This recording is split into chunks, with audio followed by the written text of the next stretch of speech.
안녕하세요. 저에게 일어난 아주 굴욕적이고 치욕스러운 일을 한번 풀어볼까 싶어서 이렇게 사연을 써내려 가게 되었습니다.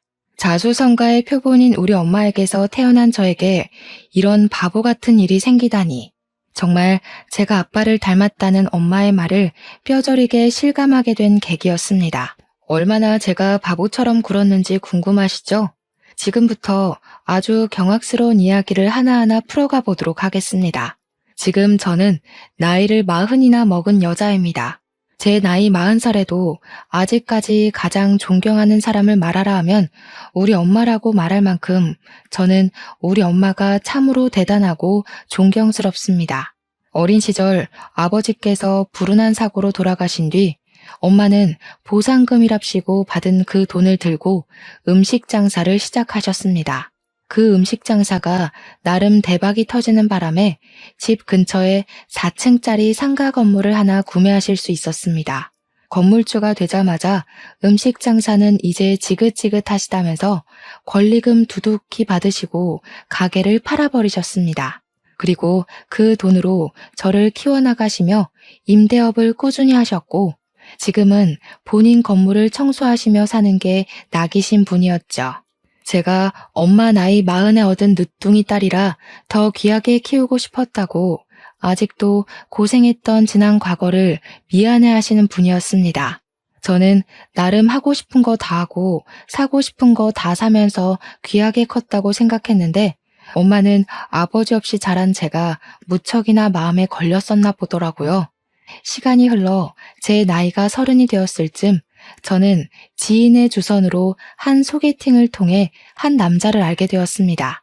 평소에 저를 예쁘게 봐주시던 직장 선배의 소개였는데 상대방 남자 쪽에서 제 사진을 보고 한 번만 소개해달라고 몇 번을 졸랐다고 하더라고요. 소개팅 자리에 간곡한 부탁으로 나가게 되었고 상대방 쪽에서 적극적으로 나오니까 저도 그 분위기에 휩쓸려서 몇 번 만남을 가지게 되었습니다.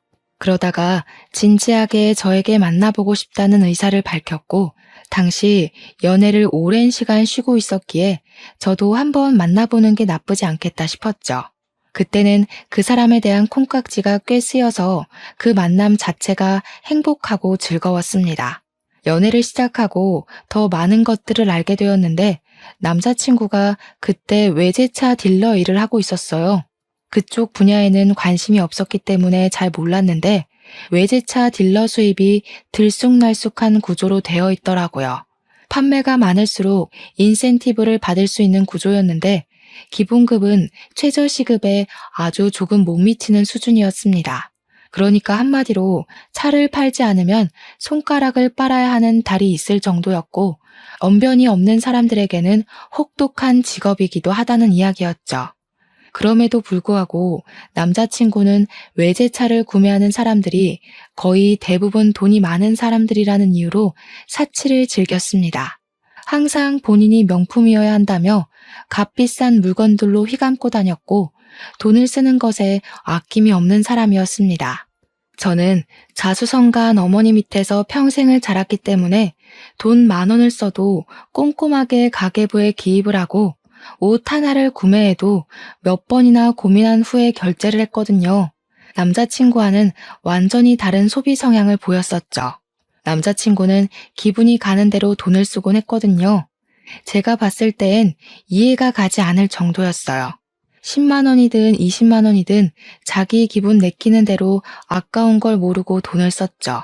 가끔은 100만 원대가 훌쩍 넘는 명품 옷을 고민도 없이 구매를 하는데 저는 기겁을 했습니다. 무슨 가디건 하나 사는데 금액대가 100만 원이 넘어가는 건지 인터넷 쇼핑몰에서 구매하면 2만 원대에도 살 수 있을 법한 디자인인데요. 그렇다고 제가 지질이 궁상을 떨면서 살아왔던 건 아니었어요. 우리 집도 조물주 위에 건물주인 엄마가 있었기에 섭섭지 않게 용돈도 받고 했었는데 제가 아무래도 보고 배운 버릇이 있다 보니 신중해진 것이었죠. 남자친구가 돈을 쓸 때마다 저는 걱정 어린 시선을 보냈고 그때마다 저에게 촌스럽게 굴지 말라는 이야기도 몇 번 했습니다. 저는 솔직히 이게 촌스러운 일인가 싶은 생각이 들기도 했죠.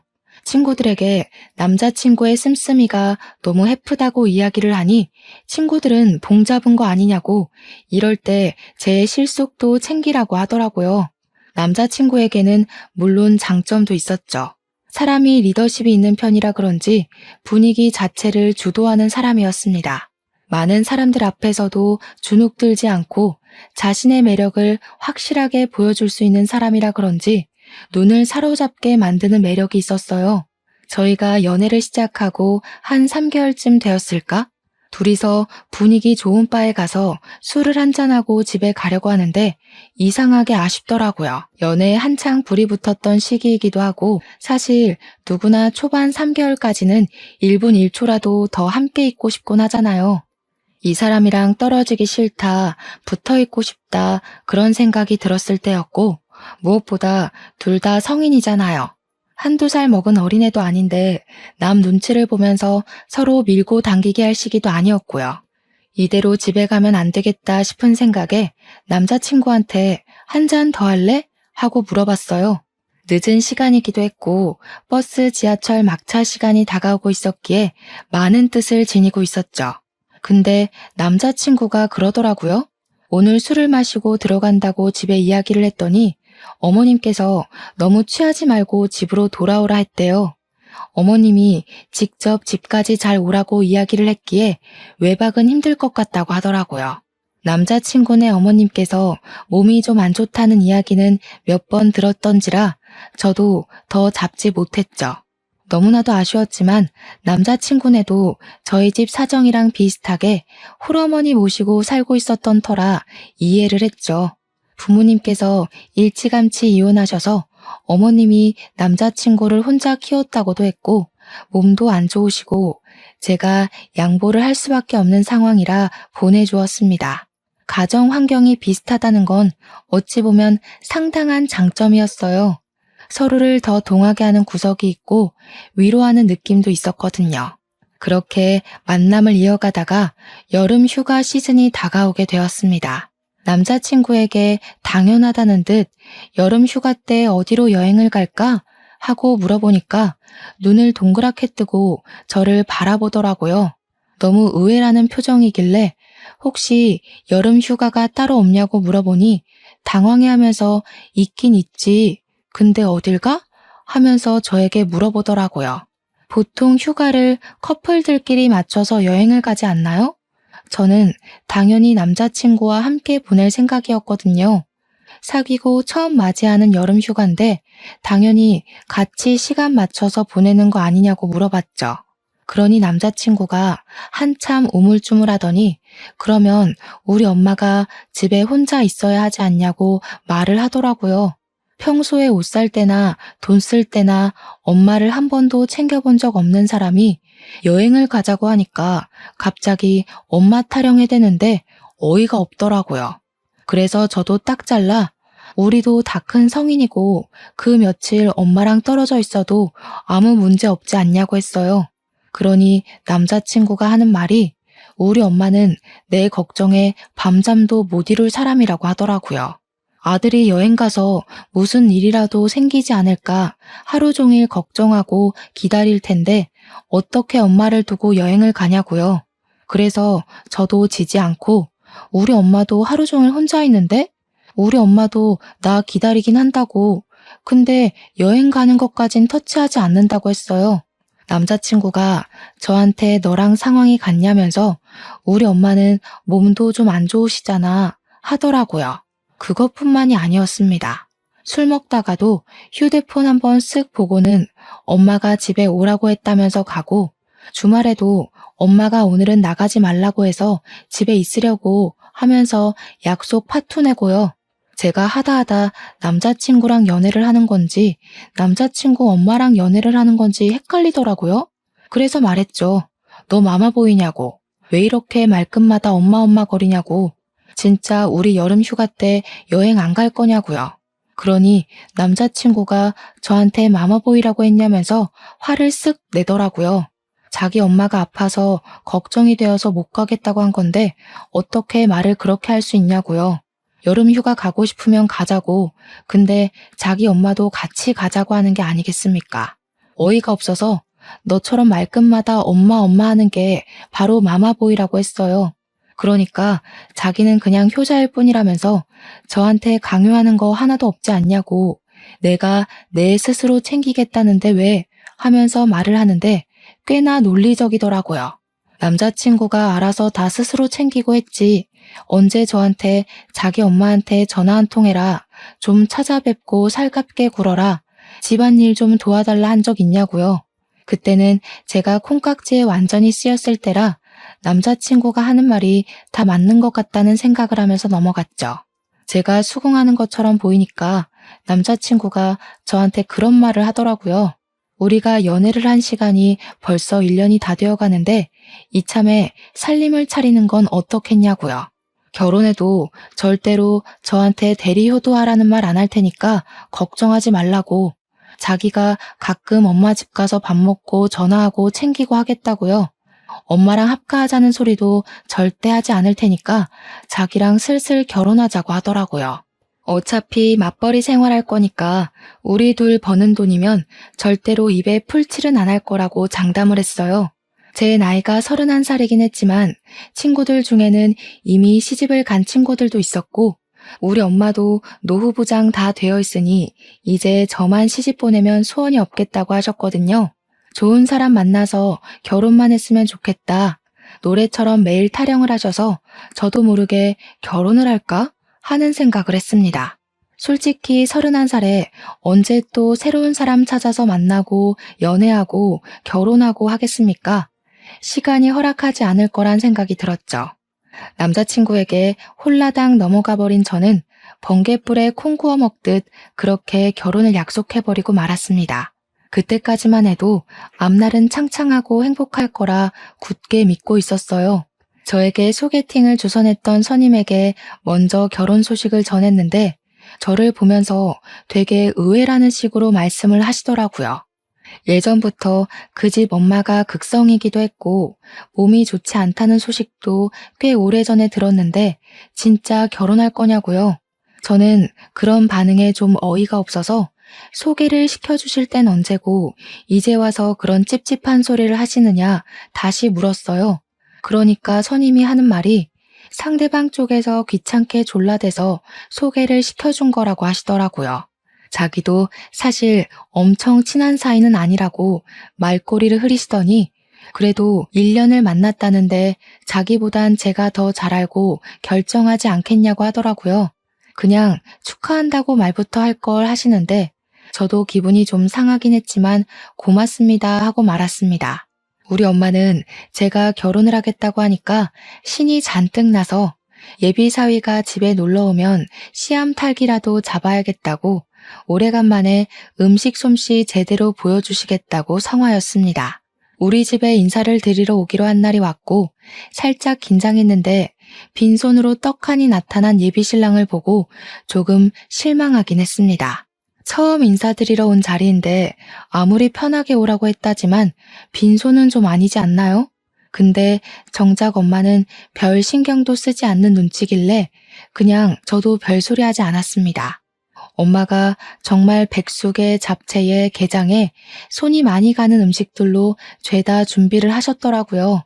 예비신랑에게 살갑게 굴면서 많이 먹으라고 예전에 음식 장사를 했었던 터라 손맛이 좋다면서 닭백숙 다리를 쭉 뜯어서 앞접시에 올려주었어요.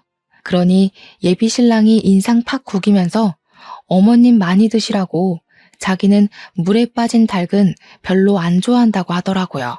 제가 당황해서 아니 주는 대로 먹지 무슨 반찬 투정을 하고 있냐고 한 소리 하니까 자기네 집은 항상 닭을 구워서 줬다고 하더라고요. 그래서 통닭을 더 좋아한다면서 물에 빠진 닭은 무슨 맛으로 먹어요?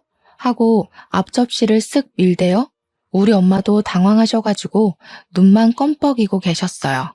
저는 철없는 예비신랑과 엄마 사이에 껴서 이리저리 눈치를 보며 밥을 먹었습니다. 식사 시간이 끝이 나고 이런저런 이야기를 나누는데 예비신랑이 우리 엄마한테 그러더라고요. 장모님은 무슨 돈으로 생활을 하고 계신 거냐고요. 혹시 제가 생활비를 대고 있는 거냐고요.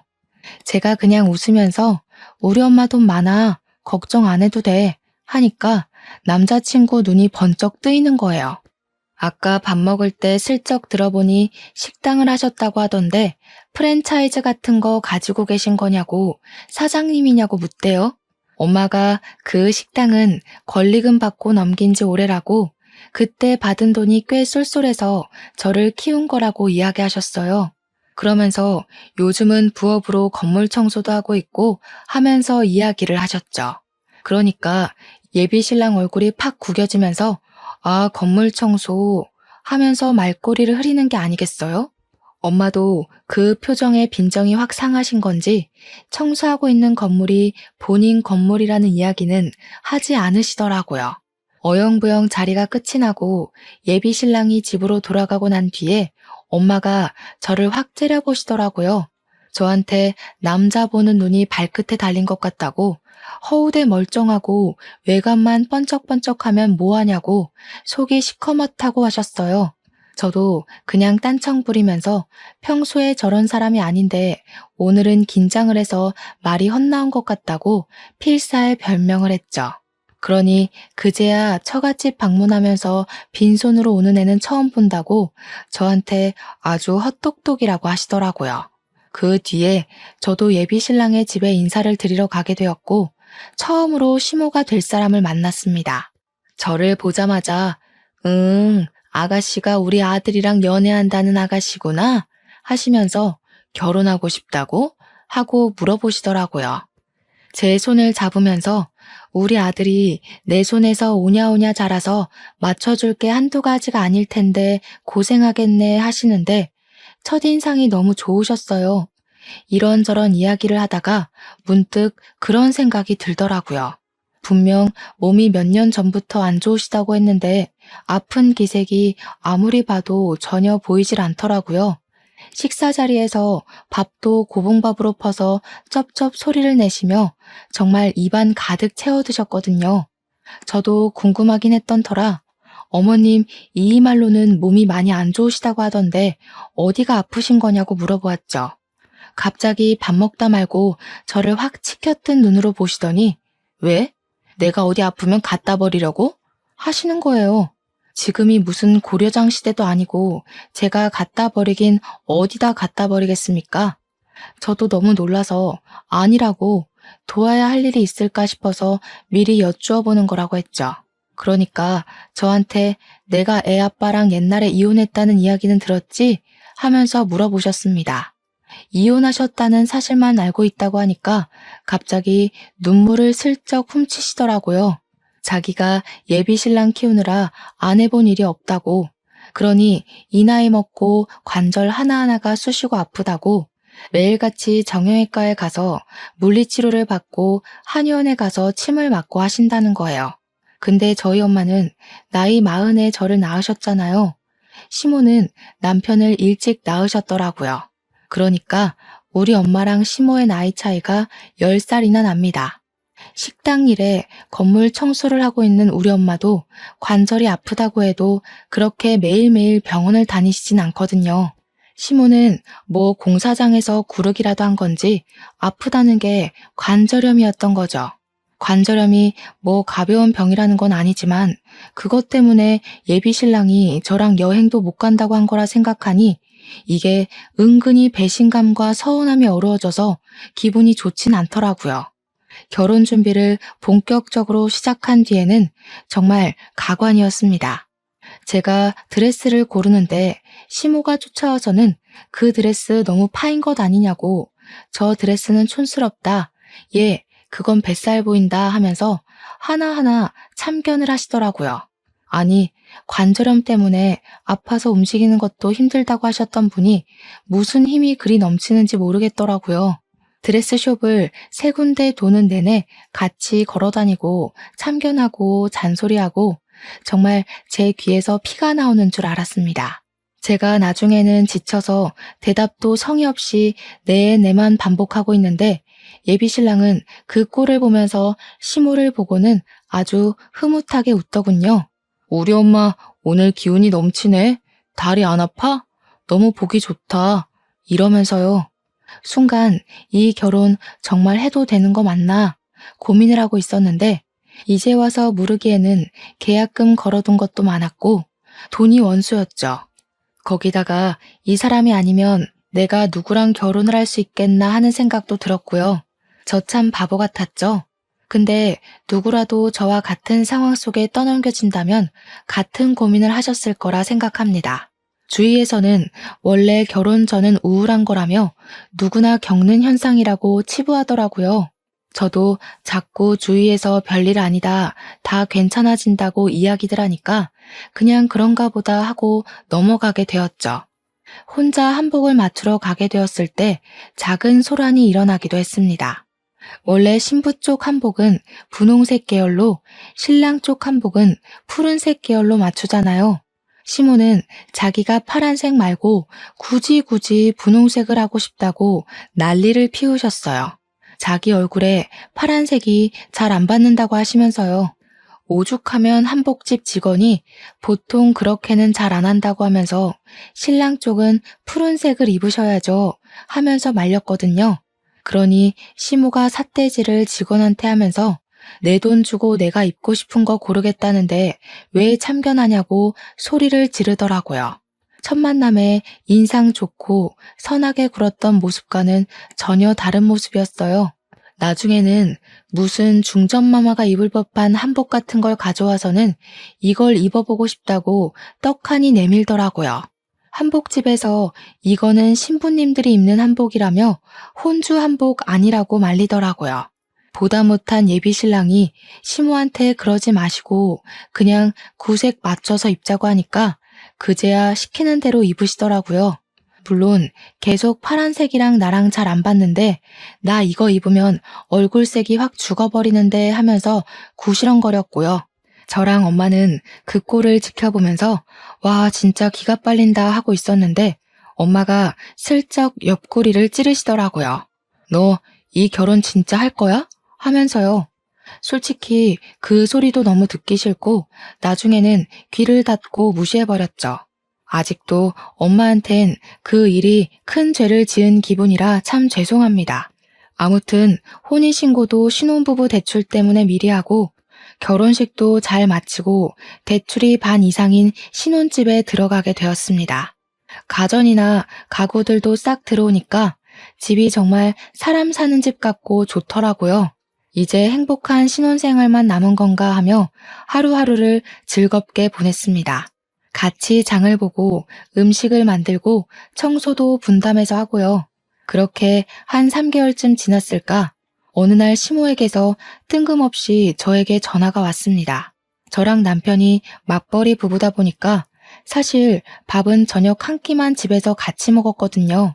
아침은 원래 둘 다 안 먹는 편이고 아침을 먹으면 속이 부대끼는 느낌을 받아서 합의하에 저녁 시간만 같이 준비해서 먹기로 했죠.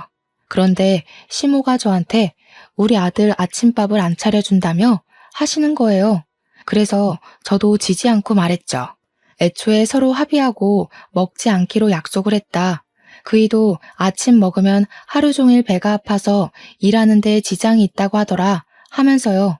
그러니까 저한테 생각이 없다면서 배가 아프지 않게 죽 같은 걸 써서 준다거나 부드러운 음식으로 차려줘야 하는 거 아니네요.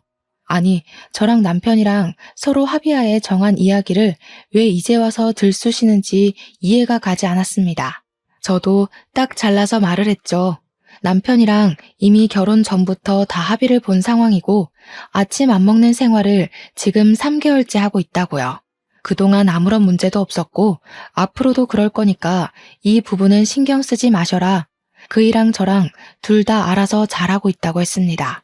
그러니 시모가 할 말이 없는지 끙끙거리는 소리만 내더라고요. 아마 잔소리하고 싶었는데 제가 너무 강력하게 말하니까 할 말이 없어서 화를 사귀는 것 같은 소리였어요. 전화를 끊으려고 하는데 대뜸 그러시더라고요.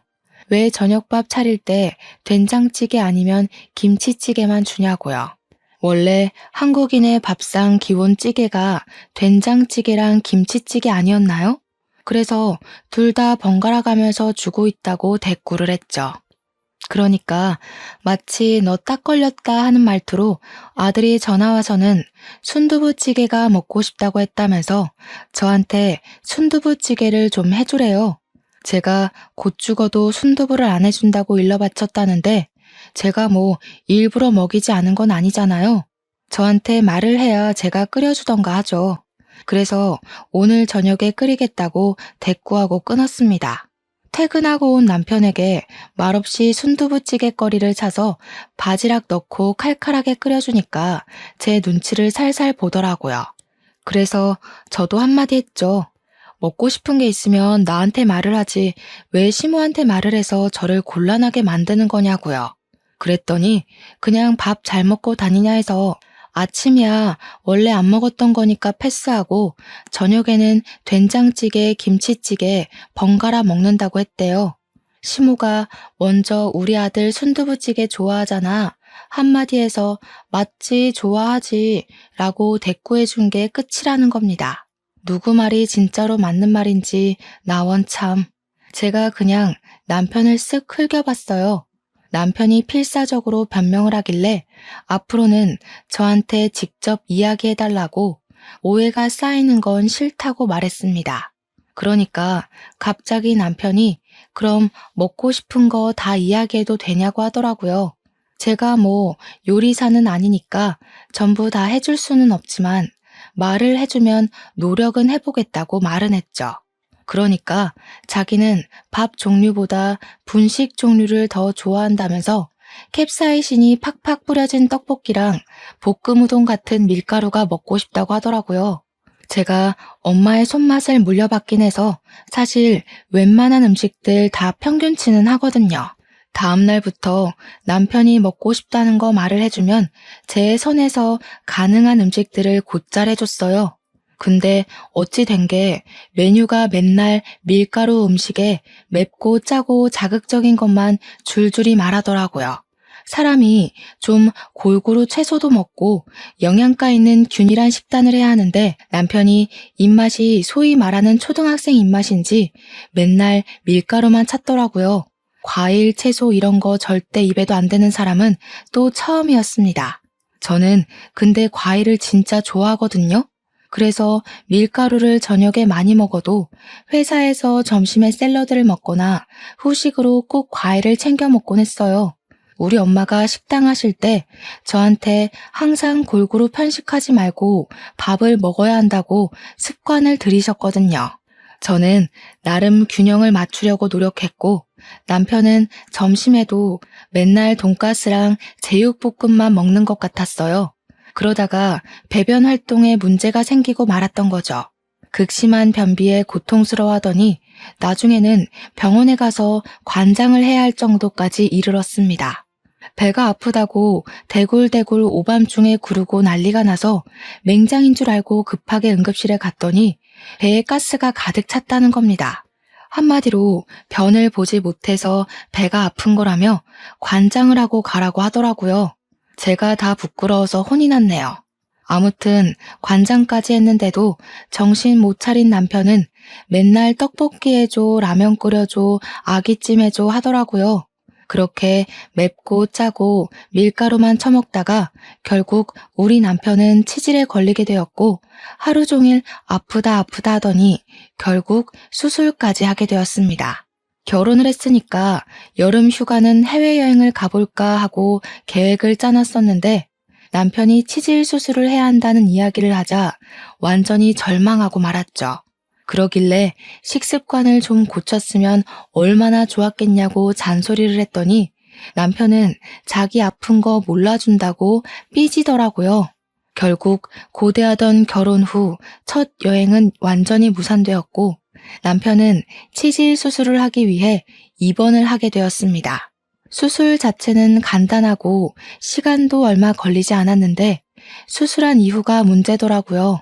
아픈 것도 정말 엄청나게 아프고 앉아있지도 못하고 바로 눕지도 못하고 엎드려서 끙끙거리며 앓는 소리만 내더라고요. 아무래도 수술이 잘못된 것 같다고 이렇게 아플 수 있냐고 예민해져가지고 하루 종일 삐지고 화내고 진짜 어린아이도 이렇게 징징거리진 않겠구나 하는 생각이 들 정도였습니다. 그 와중에 우리 시모는 입원실에 찾아와서 우리 아들 괜찮냐고, 저렇게 아파하는데 진통제 하나 안 놔주냐고 발만 동동 구르더라고요. 결국에는 저한테 도대체 뭘 먹었길래 생전 없던 치질이 생겨서 저 고생을 하게 만드냐고 화를 내는 겁니다. 남편이 먹고 싶다는 거 다 챙겨줬을 뿐이라고, 같이 먹은 저는 멀쩡한데 뭐가 문제냐고 했죠. 아무래도 어머님이 좀 하자 있는 아들을 낳으신 게 아닐까요? 하면서 일부러 가장되게 웃었습니다. 막말로 시모의 아들 식습관이 이상해서 생긴 병인데 제 탓을 하니 제가 짜증이 나지 않겠어요? 그렇게 한 3일을 입원해 있었어요. 근데 수술은 했어도 화장실은 꼭 가야 한다고 하더라고요. 남편이 배가 아프다고 화장실을 갔는데 수술을 하고 처음으로 변을 본 것이었거든요. 뒤처리를 하려니 무섭고 아프고 힘들었나 봐요. 저는 출근을 해서 없었고 병실을 지키고 있던 시모한테 계속 징징거렸던 거죠. 퇴근하고 병원에 찾아가니 시모가 저한테 그러더라고요. 우리 아들이 치질 수술해서 뒤처리가 힘들다고 하니까 네가 좀 도와줘라. 제가 너무 놀라서 네? 하고 물어보았죠. 배를 수술한 것도 아니고 팔을 수술한 것도 아닌데 용변 처리를 저보고 하라고 하니까 제가 황당하죠. 싫다고 고개를 절레절레 저었더니 지금 네 남편 더럽다고 피하는 거냐고 버럭하시대요. 네, 더럽죠. 남의 변이 더럽지 그럼 깨끗해요? 그렇게 좋으시면 어머님이 직접 하세요. 제가 딱 잘라 거절을 하니까 민망한 건지 괘씸한 건지 수치스러운 것도 모르고 그걸 시모한테 시킨다고 버럭버럭. 아니, 자기가 낳은 아들인데 저보다 시모가 하는 게 맞지 않겠냐고 했더니 노려보시대요. 제가 시모한테 수치스러운 건 어머님이 아니고 남편일 거라고, 그거 하나 제대로 못하는 머저리로 만드시는 거냐고 했죠. 남편이 퇴원을 하고 저희는 다시 일상으로 돌아가게 되었습니다. 남편은 수술을 하느라 여름 휴가를 다 쓰게 되었는데 저는 여름 휴가를 쓰지 않았으니 남아 있었거든요. 그래서 엄마를 모시고 일본 여행을 가기로 약속을 잡았는데 남편이 대뜸 우리 엄마는? 하더라고요. 저도 아무렇지 않게 우리 엄마랑 여행 가는데 시모는 왜 물어보냐고 모르쇠로 일관했더니 입을 삐죽이더라고요. 제가 웃으면서 시모는 네가 모시고 가야지. 나한테 대리효도 안 시킨다며? 나랑 엄마랑 놀러 가는데 시모를 왜 끼워 넣어? 했어요. 결혼 전에 저한테 약속했던 사실이 있었으니 자기도 대놓고 시모 모시고 가라고 강요도 못하고 제가 시모도 같이 가자고 해볼까? 하고 말해주기를 기다렸던 모양이더라고요. 제가 정신 나갔나요? 시모를 모시고 가게. 끝까지 제 입에서 시모한테 물어보겠다는 말이 나오지 않으니까 우리 엄마 일본 못 가봤는데 불쌍하다 하더라고요. 그래서 시모 일본 안 가보셨으면 당신이 겨울에 어머님 모시고 일본 가면 되겠네 했죠. 그러니까 눈 동그랗게 뜨고 그럼 너는? 하길래 나는 우리 엄마 모시고 동남아 갔다 오면 되지 했어요. 저한테 어쩜 말 한마디를 지지 않고 계산적으로 구냐고 따지더라고요. 제가 이렇게 계산적으로 굴게 된 것에 파랄이 누구 탓인데 그런 소리를 하는지. 저는 친정엄마랑 결국 일본 여행을 떠났고 즐겁게 여름 휴가를 보내고 와서 선물 사온 걸 남편과 시모에게도 나눠드렸습니다. 근데 시모가 저를 보자마자 일본 여행 재미있었냐고 네 남편이랑 나 두고 가니까 즐겁지? 하면서 비꼬더라고요. 그래서 제가 웃으면서 이이가 겨울에 어머님만 모시고 일본 간다고 하더라고요. 두 분이 즐겁게 데이트하고 오셔요 했죠. 그러니 시모 표정이 밝아지면서 진짜냐고 너무 좋다고 하는데 남편만 똥 씹은 얼굴로 저를 보더라고요. 자기가 챙겨서 가기는 싫었는지 그런 소리를 왜 벌써부터 하냐고 핀잔을 주는데 고소했습니다. 생각해보면 시모만 모시고 어디 갈 생각이 있었다면 결혼 전에도 여행 다니고 했겠죠. 그러더니 시모가 갑자기 저한테 왜 말도 없이 일본에 갔냐고 하더라고요. 그래서 제가 어머님께 보고하고 가야 해요? 했죠. 아니, 우리 아들이 종이에 손배웠다고 야단법석을 떨길래 너한테 약 발라달라고 하라니까 네가 일본 가고 없다는 거야. 내가 얼마나 속상하던지. 그거 덧나면 생살 알아서 엄청 아픈 거 알잖니? 저는 제가 뭔가 잘못 들은 건가 싶었습니다. 종이에 손가락 한 번 안 베어본 사람이 있나요? 지금 저한테 약 발라줘야지 어디 일본을 놀러 가고 앉았냐고 한 소리 한 거잖아요. 저처럼 사무직 하는 애들은 허구한 날 서류 만지다가 베이는데 그럼 직장에 남편 불러서 손을 치료해달라고 해야 되냐고 따지니까 시모가 그러더라고요. 저처럼 자주 베이는 애들은 내성이 생겨서 아픈 것도 모르지만 고운 우리 아들 손은 다르다고요. 와, 순간 제가 이런 꼴을 당하려고 결혼했나 싶더라고요. 욱하는 마음에 아이가 없을 때 이혼을 해야 하나 그런 생각까지 들었고요. 그렇게 1년이 넘는 결혼 생활을 하면서 꾸역꾸역 애틋한 모자의 사위를 방관하려 애쓰며 지냈어요. 제가 어느 정도 포기를 하고 나니까 마음이 편해지더라고요. 그러던 어느 날 시모가 다짜고짜 저한테 전화를 해서는 남편이 승진 명단에 분명 올라가 있었다고 했는데 이번에도 승진을 못했다고 하면서 짜증을 내는 거죠. 제가 알기로는 부장이 직접 이번 실적이 별로여서 누락된 거라고 다음에는 팀장급으로 승진을 시켜주겠다고 했다고 들었거든요. 제가 아무 소리도 안 하니까 시모가 제가 기도를 부족하게 해서 그런 거라며 당장 교회를 다니라고 하는 겁니다. 일요일에 늦잠 자기도 바쁜데 무슨 교회냐고 헌금 내봐야 다 목사님 자녀들 해외 유학시켜주는 거 아니냐고 했죠. 시모가 정신 나간 소리 하지 말라고 어디 신앙심을 그렇게 비하하냐 하길래 그래서 시모 교회 목사님 자녀들 다 유학 갔어요 안 갔어요? 하니까 아무 소리 못 하시대요. 더 어이가 없는 건 결혼 2년 차가 되었을 때였습니다. 저는 이미 자잘한 사건들로 인해서 남편과 시모에게 넌덜머리가 난 상태였고 우리 엄마에게도 이혼 이야기를 꺼낸 뒤였습니다. 엄마는 처음부터 별로였다고 지금이라도 애 없을 때 빨리 이혼하라고 상화였죠. 아직 나이가 34살이니까 좋은 사람 충분히 만날 수 있다고요. 한 번만 걸려봐라 바로 이혼하자고 질러야지 하면서 하루하루를 버티고 있는 와중에 전세 계약이 끝이 나면서 이사를 나가게 되었어요. 그래서 부랴부랴 집을 알아보고 있는데 시모가 딱 그러더라고요. 너네 집 알아본다고 우리 아들 회사 월차까지 썼다며? 그런 날은 우리 아들 쉬어야 하는데 힘들어서 어쩌니? 아니, 저는 월차 안 냈나요? 저도 쉬는 날인데 저는 당연히 해야 하는 일이고 남편은 무조건 쉬어야만 하나요? 제가 너무 열이 받아서 한마디 하려고 숨을 들이켰는데 시모가 그러더라고요. 니네 2년이나 살았는데 애가 안 들어서는 거 어디 문제 있는 거 아니니? 내가 우리 아들한테 물어보니까 밤에 잘 때 힘들어 죽겠다고 하더라. 애 보양식은 먹이는 거니? 밤에 잠자리 할 때 네가 더 적극적으로 해가지고 아이를 빨리 가질 생각을 해야지.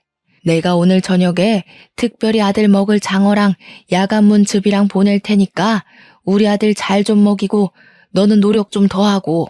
그 말을 듣는데 순간 꼭지가 돈다는 말이 어떤 말인지 알겠더라고요. 남편이 옆에서 듣고 있다가 엄마 장어 고마워 하는데 수치스럽고 열받아서 남편의 머리통을 뻑소리 나게 쳤습니다. 그러니까 남편이 악 하면서 소리를 지르는데 전화를 듣고 있던 시모가 아들 무슨 일이냐고 소란이더라고요. 남편이 놀래서 얘가 나 때렸어 하고 고자질을 하고 시모가 뭐가 어쩌고 어째 하면서 당장 부동산 앞으로 오겠다고 난리를 치더라고요. 저는 참지 않고 부동산 앞 길거리에서 소리를 고래고래 질렀습니다. 야, 이혼해. 내가 진짜 마마보이도 이런 마마보이 처음 봤다. 반찬 타령하고 우리 엄마 할 때만 해도 내가 그러려니 했는데 종이에 손 베었다고 약을 발라주라질 않나? 뭐? 잠자리를 적극적으로 해? 장난해 지금? 야, 우리 엄마가 뭐 어쨌다고. 그냥 할 말 다 하고 산 거지. 내 머리는 왜 때려? 너 이거 폭력이야? 가정폭력. 내가 너 신고할 거야. 그래, 신고 한번 잘 해봐라. 나도 너네 엄마 걸고 넘어질 거야. 내 휴대폰에 전화 녹음 자동으로 되는 거 알고 있지? 이혼 소송 준비나 해. 야, 중소기업 다니면서 그 월급으로 너네 엄마 건물 청소하면서 버는 돈까지 쓸어다가 변호사비 내려고? 남편이 비웃듯이 이야기를 하더라고요. 건물 청소. 우리 엄마가 오죽 사위 새끼가 마음에 차지 않았으면 그 건물이 자기 거라는 말도 안 했을까요? 제가 깔깔 웃으면서 대꾸해줬죠. 야, 우리 엄마가 청소하는 그 건물이 우리 엄마 건물이야, 이 모지리 새끼야. 내가 엄마한테 생활비를 주는 것도 아닌데 그럼 우리 엄마가 건물 청소 그거 깔짝깔짝해서 차도 사고 골프도 치고 그러고 살겠냐? 바보 같은 게 계산기 하나 제대로 못 두들기면서. 그 건물이 장모님 거라고? 근데 왜 말 안 했어? 장모님 건물주였어? 누가 네 장모님이니? 너 이제 내 남편 자리에서 아웃이야, 아웃. 나 너랑 이혼할 거라니까? 거기서 남편이랑 실랑이를 벌이고 있는데 진짜로 시모가 저 멀리서부터 야, 이 죽이려나 하면서 달려오더라고요. 제가 손 쓸 시간도 없이 제 머리채를 잡고 흔들고 난리가 났죠. 길거리였으니까 부동산 사장님도 나오고 지나가는 사람들도 어떡하냐며 구경하고 사진 찍고 동영상 찍고. 근데 저는 일부러 피하지 않고 다 맞아줬어요. 그게 증거가 되지 않겠습니까? 주변의 신고로 경찰이 도착했고 고발하겠다고 강력 주장까지 했습니다. 다행히 영상이 필요하면 연락달라고 주변 몇 분께서 명함을 주고 가셨길래 그거 다 챙겨서 이혼 변호사까지 만났습니다. 전송받은 영상과 제 통화 녹음 파일들을 증거로 제출했고 당연히 아이가 없었으니 빠르게 이혼이 정리가 되었습니다. 이혼 도장 쾅 찍히고 나니 전 남편이 우리 엄마를 찾아와서 왜 건물주라고 말 안 했냐고 사기 결혼 아니냐고 헛소리를 해대더라고요. 우리 엄마가 당신 누구냐고 모른 척하니까 다시 저랑 합칠 거라고 자기가 잠깐 실수한 거라고 했대요. 저희 엄마한테 제 마음 좀 돌려주라고 딸 이혼녀로 살게 할 수 없지 않냐고 했다면서요. 우리 엄마가 화가 나서 이 쭉정이 같은 게 어디서 헛소리냐고 청소하던 걸레짝을 얼굴에 던졌다고 하더라고요. 제 나이 35에 깔끔하게 시모 고소하고 이혼을 딱 했습니다. 엄마의 도움으로 징징거리며 미련 떨던 전 남편을 뒤로하고 2년 동안 해외에 나가서 아르바이트도 하고 여행도 하고 놀고 먹다가 한국에 들어왔죠. 38살에 엄마의 지인분 주선으로 선을 보았고 재혼까지 했고요. 얼마 전에는 뱃속에 새 생명을 잉태하게 되었습니다. 임신 7주가 되어 첫 심장 소리를 듣고 왔는데 눈물이 줄줄 나더라고요.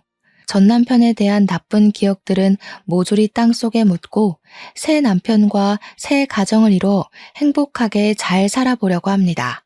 8개월 뒤에 만날 우리 아이까지 함께 아름다운 세상을 느끼며 살겠습니다. 제 이야기를 들어주셔서 감사합니다.